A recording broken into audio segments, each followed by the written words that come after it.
In today's story, we see an amazing example of love, redemption, and God's perfect timing. This is Boaz. He was a rich landowner in the ancient Near East, a relative of a man named Elimelech, who had recently died. When Elimelech died, he left his widow Naomi with 2 daughters, in-law, Orpah and Ruth.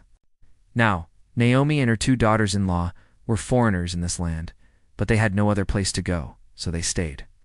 Now, these 3 women were very poor and in desperate need of help, but they didn't know it yet. See, God had already made plans to send a rescuer their way, and his name was Boaz. You see, it just so happened that Boaz was a relative of Elimelech, the husband of Naomi. And when he heard about the difficult situation of Naomi and her daughters-in-law, he decided to take action. He went out and bought food and gave it to them, then invited them to come and live on his property and work as gleaners in his fields.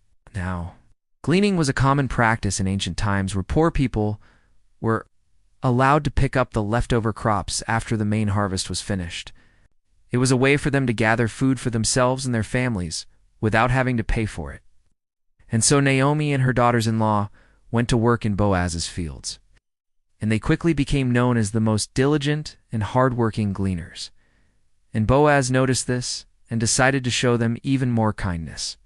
He told his workers to make sure they left plenty of grain for the women to gather, and he even had them scatter some grain on purpose so the women could find it and take it home.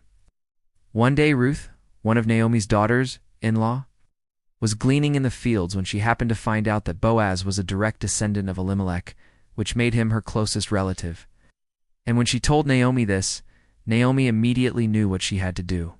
She took this opportunity to thank Boaz for all he had done for them and asked him to marry Ruth, promising that she would become pregnant and give birth to a son who would carry on Elimelech's family name.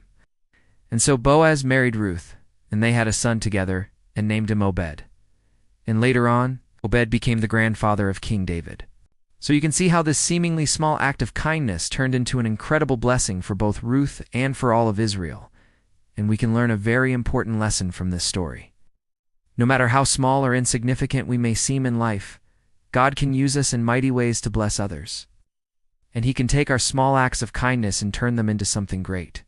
Just like Boaz, we may not have been the ones who initiated the blessing, but we can be the ones who God uses to bring it to pass. I hope this story has encouraged you to be kind and generous to everyone, knowing that God can and will bless you for it.